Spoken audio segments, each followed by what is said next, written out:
हाँ साथियों, देखते हैं अनमोल स्टूडियो बधाइयों के सौजन्य से ये वॉल्यूम नंबर 3 में आज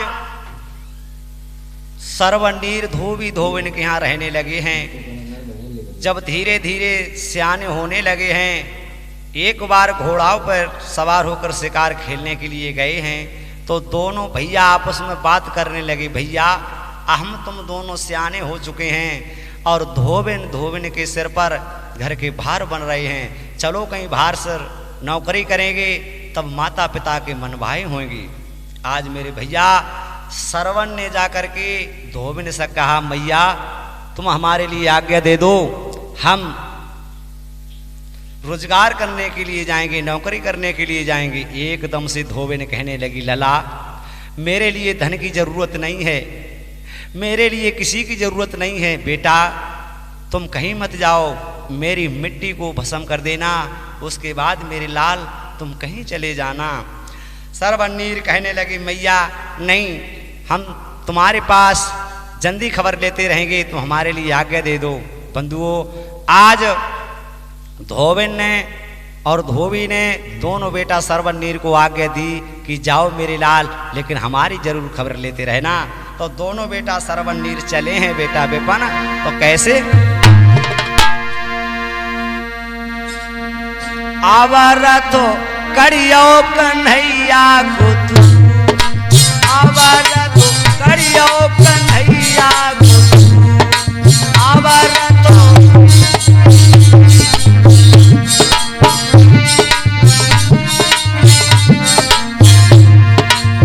क्या है किस्मत बेटा।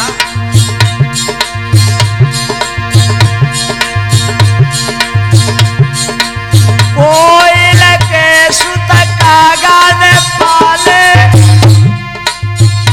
और प्यार दो भरपूर, उड़िए कन्हैया तेरी गोदी से हम हुए मजबूर, आवाज करियो कन्हैया को, आवाज करियो कन्हैया को, आवाज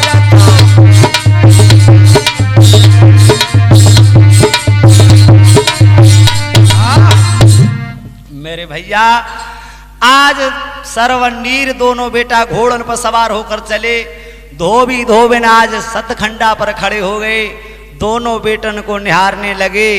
जब तक दिखाई देते रहे तब तक देखते रहे, उसके बाद में दिखाई नहीं दिए। एकदम से धोबिन हाय बेटा कहकर गिर गई। बंधुओं, इधर दोनों बेटा सर्वनीर अपने अपने घोड़न पर जा रहे हैं। इधर क्या हुआ,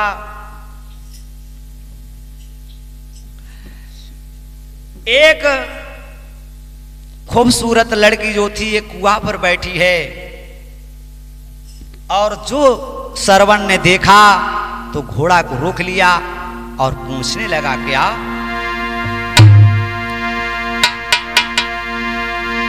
कुआं पर अकेली बैठी हो, तुम कौन कहां से आई हो, इतनो तो मोह समझाई दीजो, तुम कुंवारी हो या ब्याही हो।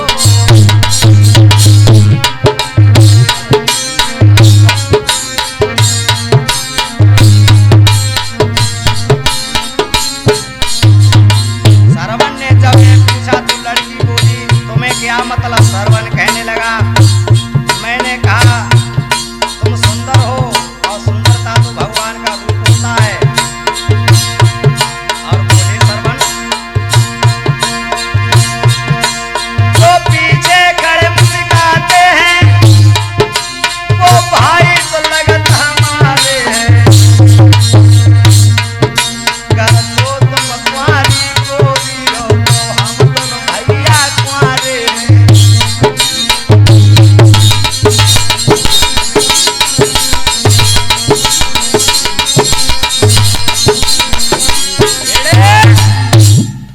सरवन कहने लगा, अगर तुम कुंवारी हो तो हम भी दोनों भैया कुंवारे हैं, और हम अपने लिए कोई जीवन साथी ढूंढ रहे हैं। मेरे भैया, जो इतने वचन लड़की ने सुने, एकदम से उसने कहा कि ठीक है, हम तुमसे शादी करने के लिए तैयार हैं। दोस्तों, आज सरवन जो था उस लड़की को घोड़ा पर बैठा करके अपने साथ में लेकर के चल देता है। इधर जब सरवन घोड़ा पर जा रहा है, मार्ग में एक लड़की मिल गई और नीर से कहने लगी, बेटा बेपन, क्या बोली? घोड़ा पर जानन का रुक जाइयो, मैं तो तेरे रही हूँ। घोड़ा पाले जानन का रुक जाइयो, मैं तो तेरे रही हूँ।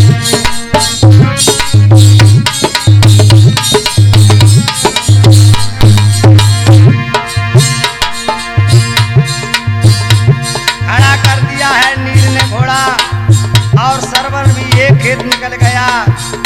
जब पीछे देखा कि भैया का घोड़ा नहीं है, और उसने भी अपना घोड़ा खड़ा कर दिया, और वो लड़की बोली है,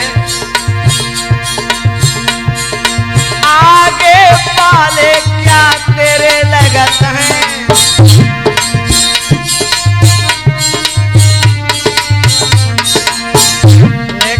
धीरे से मुँह समुझाए जाइयो, मैं तो तेरे रही हूँ। घोड़ा पाले जानन का रुक जाइयो, मैं तो तेरे रही हूँ।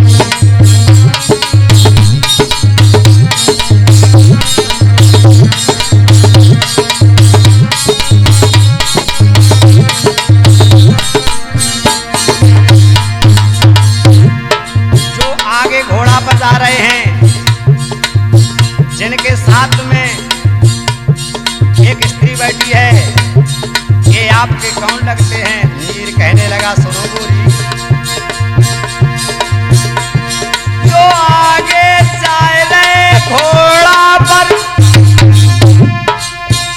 वो बड़े भाई हमारे, जो पीछे उनके बैठी है, वो तो मेरी भौजाई।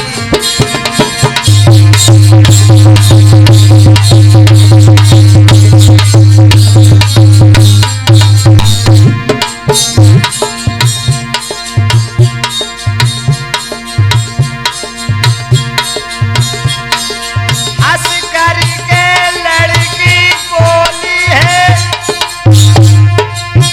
लेकर सुन ले वरज हमारी है, बबुला मेरे से मिल लीजिए, ये समय दुल्हनिया ठारी है।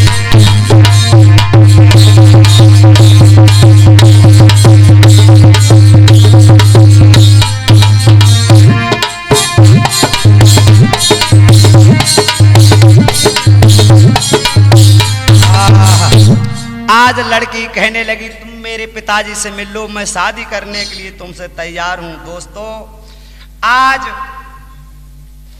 नीर ने भी उस लड़की के साथ में शादी कर ली। आज दोनों भैया गंधर्व शादी करने के बाद में अपनी अपनी पत्नियों को लेकर अपने अपने घोड़ा पर आगे को बढ़ते हुए जा रहे हैं नौकरी करने के लिए। इधर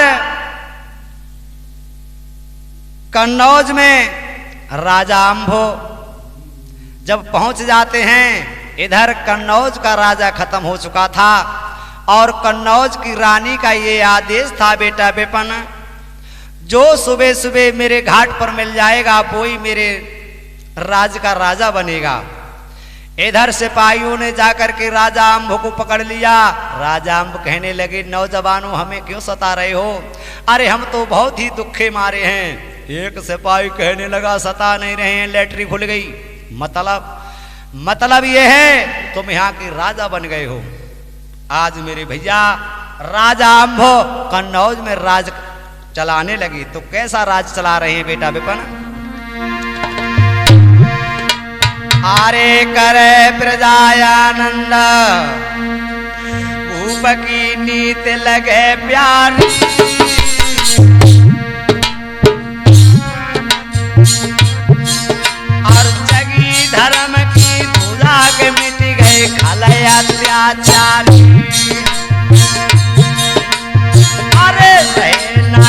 तलपत हाय खोरी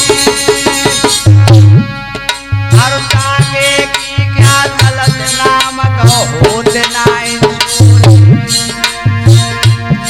अरे भरती के करबैया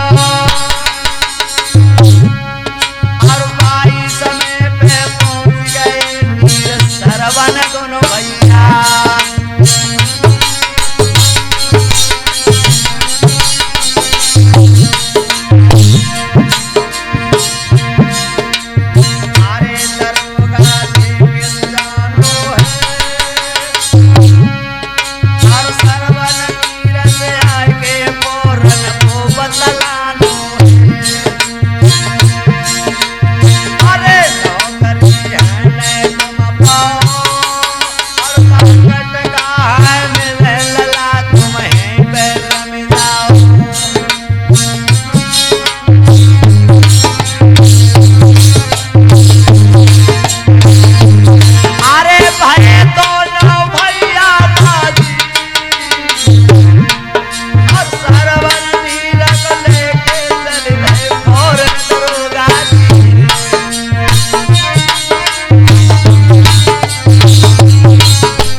इधर मेरे भैया दोनों बेटा सरवन नीर को नौकरी मिल गई और इधर क्या हुआ लोगों चीन मुल्क से सौदागर का जहाज चला और जहाज को लेकर अपने वतन को जब चल देता है और जाकर के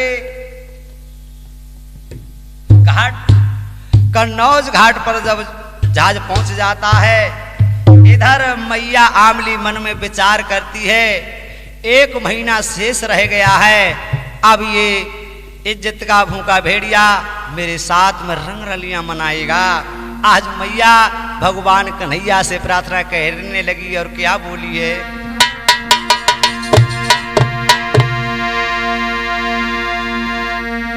ओ बंसी बारे श्याम अरे तुमने का पैदेर लगाई रे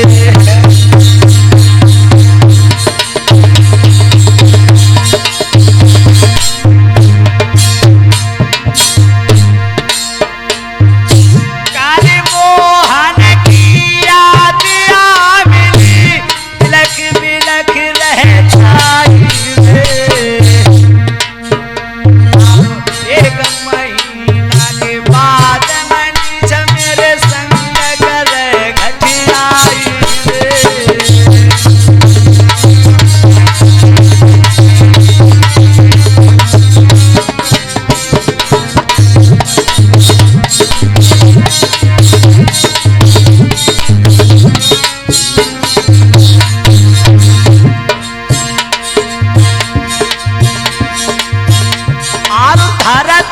भाग नन्हे का फट जाइए कोई मैं जाऊं समाई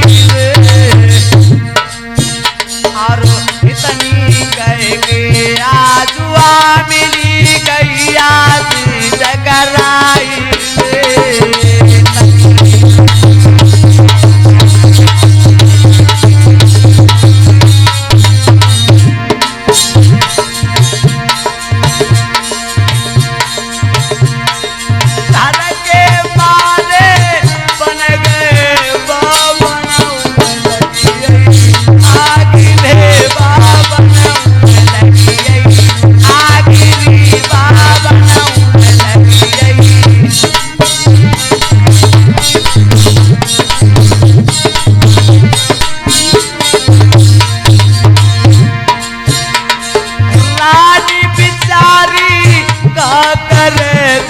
भागम लागी आगी ले जगे करम लागी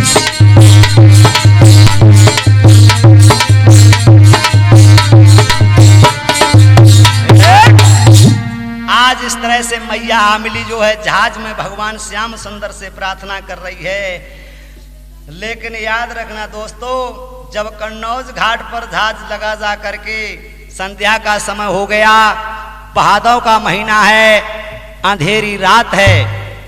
आज सौदागर कहने लगा, बहन जहाज के लिए 2 सिपाही चाहिए, क्यों रात का महीना, भादव का महीना है, काली रात है।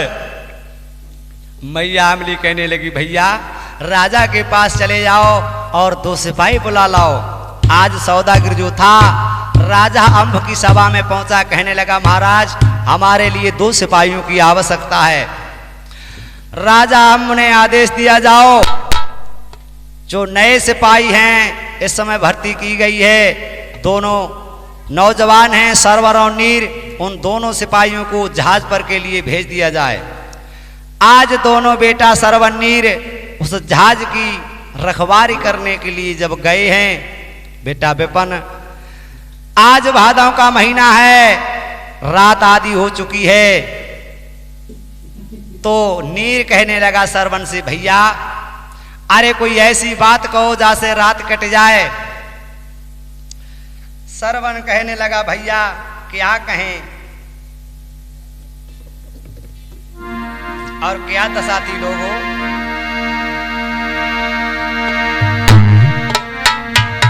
धड़ धड़ धड़ धड़ बादल गरजे पृथ्वी कांपे कांपे रह जाए, और बिजली चमकती है जब ऊपर पुरबाई की परे भुआर, और नीर का तू है तब सरवन से बिरना सुन ले कान लगाए, और ऐसी बात का मेरे भैया जा रात पार हो जाए। अब दोनों सिपाही ने किया जब बात रानी सुनने लगी बहराए,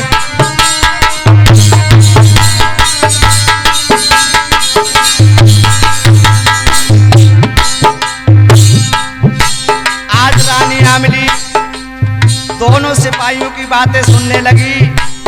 जब नीर कहने लगा, भैया ऐसी बात कहो जैसे रात कट जाए, सोई आज सरवन बोलो भैया।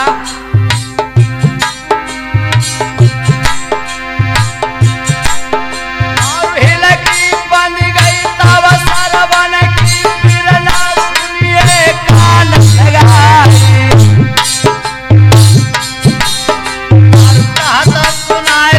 अपनी बीती का जग बीती दे सुनाए, और तब ये नीर सरवन से बोलो फिर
कहानी हो पाई तब तक मुर्गा ने आवाज लगा दी। दोनों सिपाही बोले सौदागर अपने जहाज को देख, भरारा हो गया, और चले गए।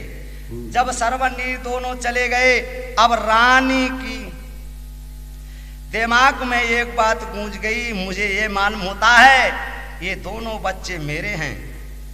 फौरन ही रानी उठी और रानी ने क्या किया, आज जहाज के जितने कमरा थे सबके ताले तोड़ करके सारा माल समुद्र में फेंक दिया और एकदम से चिल्लाने लगी, भैया ये क्या हो गया, धोखा हो गया, क्या हो गया।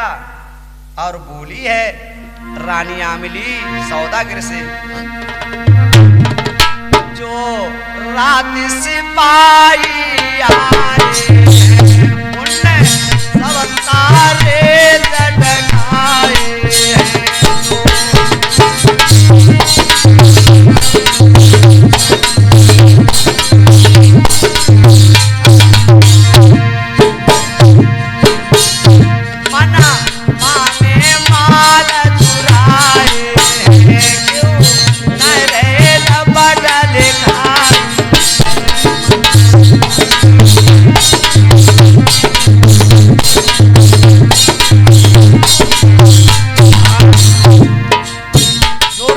सिपाही आए, उन्होंने सारा माल चुरा लिया है, बहुत जल्दी राजा के पास जाओ। एकदम से राजा की कचहरी में सौदागर पछाड़ खाकर गिर पड़ा। अन्नदाता रक्षक ही भक्षक बन गए, क्या हुआ? राजा ने पूछा। सौदागर कहने लगा, आपने जो सिपाही भेजे थे वो सब हमारे माल को चुरा लाए हैं। गवाह कौन है? जवाब दिया, हमारी औरत। एकदम से हुक्म दिया दरोगा जी को, दोनों सिपाहियों के कमरे की तलाशी ली जाए और दोनों को हमारे सामने पेश किया जाए।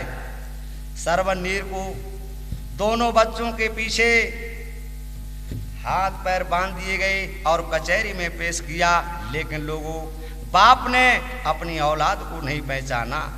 सौदागर से कहा, जाओ अपनी औरत को लिवा कर के लाओ जो गवाह है।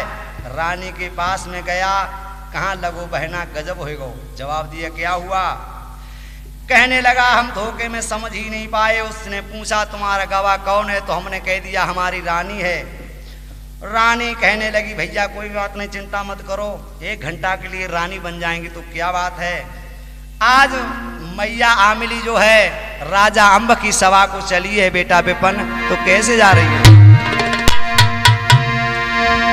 धीरे धीरे रानी चलू भाई, दे दे भमाला गलना में, बाबरे दे दे पगलना में।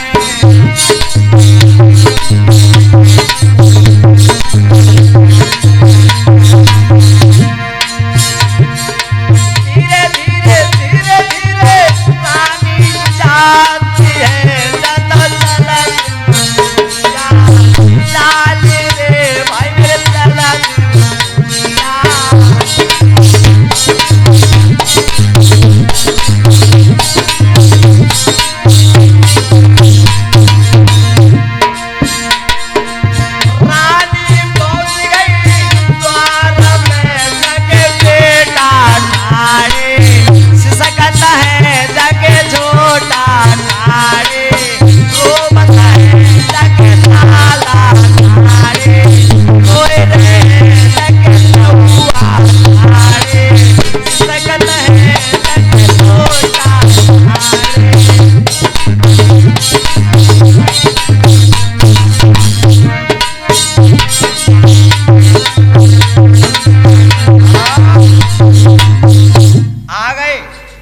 यही है? राजा कहने लगा, हाँ यही सिपाही हैं जो रात में पहरा देने गए, जिन्होंने तुम्हारा माल लूटा है। बंधुओं, अपने बेटे को देखा है, 12 साल बाद पिता ने बेटों को नहीं पहचाना। मैया आमली जो थी आज अपने बेटाओं की ओर देखकर मन में विचार करने लगी, कितने दुख के मारे हैं। एकदम से राजा ने रानी आमली से पूछा, कहो अरे जय चोर हैं जिन्होंने तुम्हारा माल चुराया? एकदम से रानी आमली कहने लगी, नहीं, इन्होंने माल नहीं चुराया है। और रानी रोने लगी। राजा अम्ब कहने लगे तुम रो रही हो? जवाब दिया हाँ। तो रानी आमली बोली सुनो क्या? अरे नाय माल इन्होंने लूटा,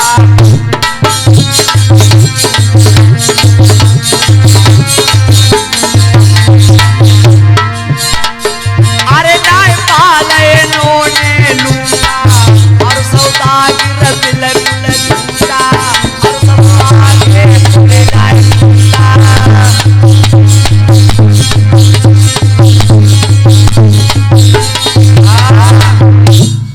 रानी आमली कहने लगी इसका मतलब? राजा अम्ब कहने लगे ये चक्कर समझ में नहीं आता है, क्या बात है? तो रानी कहने लगी राजन सिपाही तो यही हैं, लेकिन रात में जो इन्होंने कहानी कही वो कहानी सुनवाओ। राजा कहने लगा हरामजादो, तुम रात भर कहानी कहते रहे, माल कोई दूसरा ले गया। बोलो रात में तुमने क्या कहानी सुनाई? सरवन कहने लगा राजन जब रात नहीं कटी तो मेरे छोटे भैया नीर ने कहा भैया कोई ऐसी बात कहो जैसे रात कट जाए, तो हमने अपना दुख ही का इतिहास सुनाया। राजा अम्ब कहने लगा तुम कहाँ के रहने वाले हो? तुम्हारे बाप का क्या नाम है? मेरे भैया आज सरवन बोला है क्या? अम्बानगरी गावो जाके बेतो अम्बला जता पधारी,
सामने दोनों बेटा सरवन नींद हो कर बोले हैं हम तीन जने समझदार थे, मेरा नीर भैया था वो अबोध था, लेकिन ऐसा ही नहीं।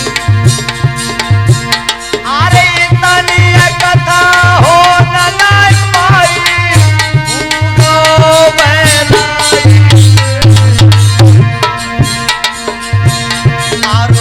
गद्दी पैसे कूद पड़ो बेटन बगरो बहलाई।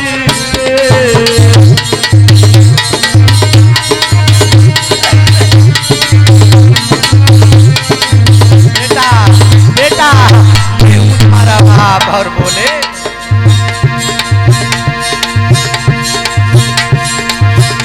आज बेटा बेटा कहेंगे राजा बेटा न बगरो बहलाई।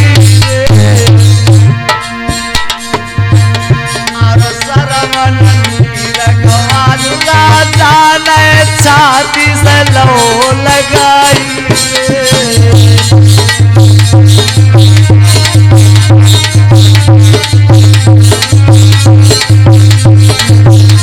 मैं हूँ सरवनीर। बोले आप यहाँ आप तो नदी में डूब गए, मेरी माँ कहाँ है? लेकर बंधु अरे मैया मिली आज बेटा न पे सदा बाजसी टूटी रे। आरो दशा देगी सौदा गिर गया धारण बदुया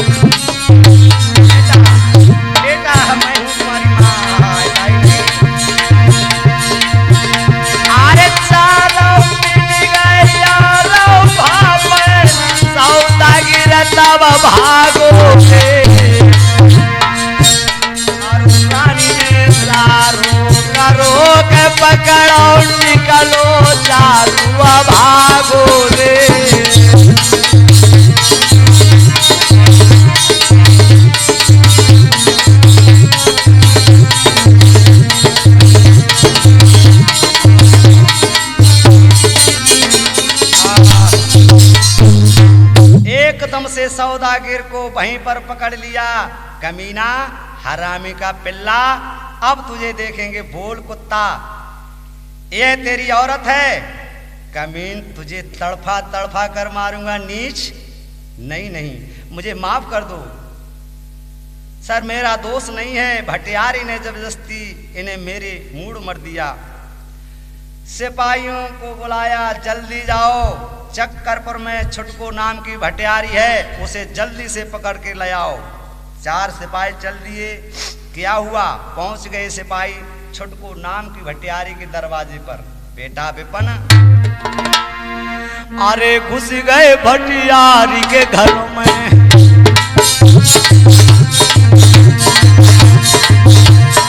अरे घुस गए भटियारी के घर में, रस्सा डाल लो रे कमर में, अंदर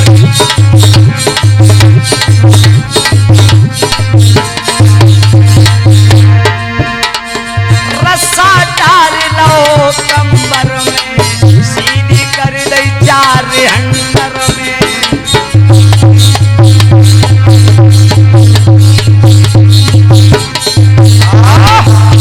जो सौदागर को भटियारी ने देखा, अरे भैया, पैरों तले धरती खिसक गई। आ गई साहब, हाँ तुमने मुझे पहचान लिया, मैं तुम्हारा नौकर हूं। पत्ता बीन कर लाता था, तुम्हारे ये नौकरी थी, करता था। ये रानी थी, ये भी तुम्हारे यहाँ रोटी बनाती थी, जिसे तुमने छिनार बताया था। पहचाना? पहचाना? कितने में इसको बेचा तूने? आगे बढ़ करके जो हंटर लगाया, पीठ में एकदम बिलबिलाकर जमीन को गिर गई। फौरन खींच लिया। बोल कितने में बेचा इसे, बोल। वो कुतिया कहने लगी 1 लाख रुपया और 25,000 में से मैंने बेचा था। राजा अम्बु कहने लगे, खरीदने वाले कुत्ते तू बोल।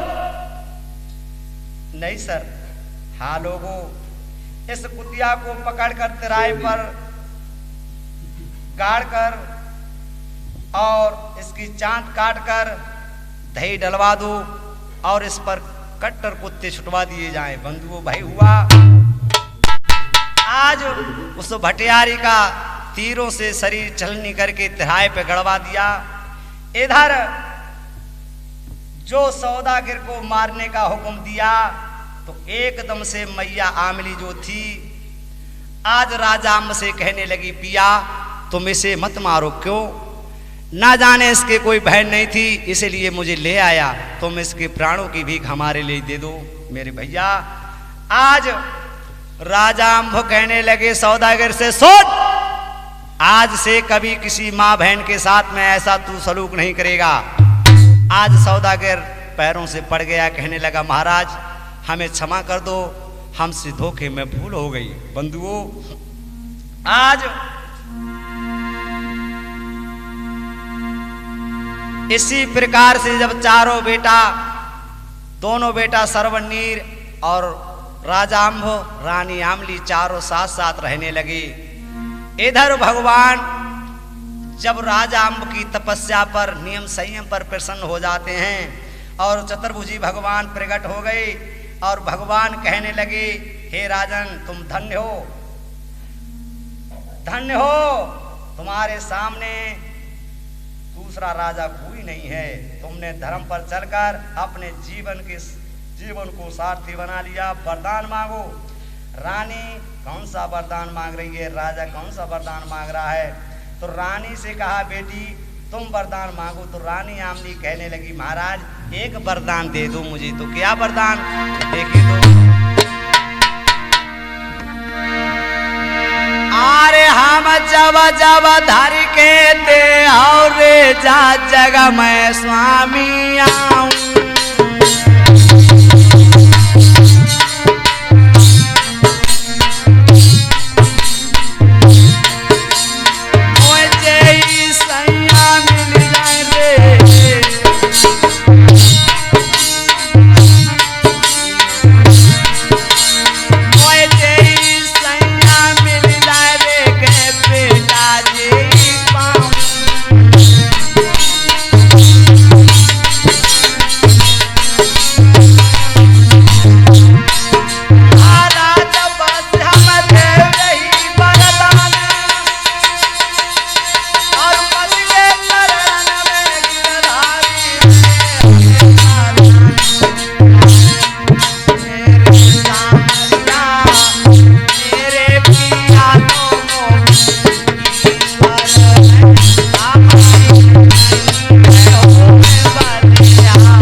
तब जब शरीर धर के आवे तब जे पिया मिले और जे बेटा मेरी कोख से पैदा होवे। बस भगवान कहने लगे अथास्त ऐसा ही होगा। भगवान ने वरदान दिया, राजा से कहा कि तुम भी वरदान मांगो।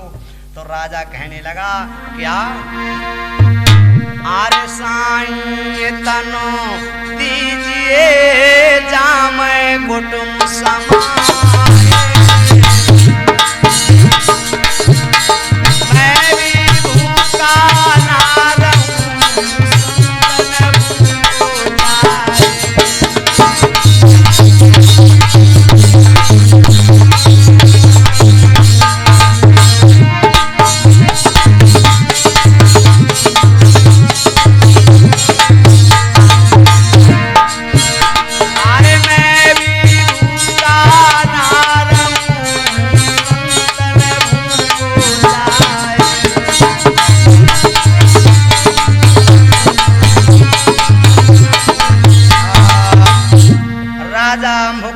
महाराज बस साईं इतना दीजिए जामे कुटुंब समाए, मैं भी भूखा ना रहूं संत ना भूखा जाए, बस यही वरदान दे दो। मेरे बंधुओं भगवान कहने लगे हे मस्त ऐसा ही होगा। आज श्रवण जो था राजा अम्ब के पास कन्नौज में रहने लगा और नीर जो था वो अंबा नगरी का राजा बना और धोबिन उसके पास में रहने लगे। इस तरह से भक्तों भगवान ने राजा अम्ब को वरदान दिया, बेटा बेपना ये सरवन नीर की कथा रे जल्दी मैं सुनाई दई काय के।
गोविंद भगवान की।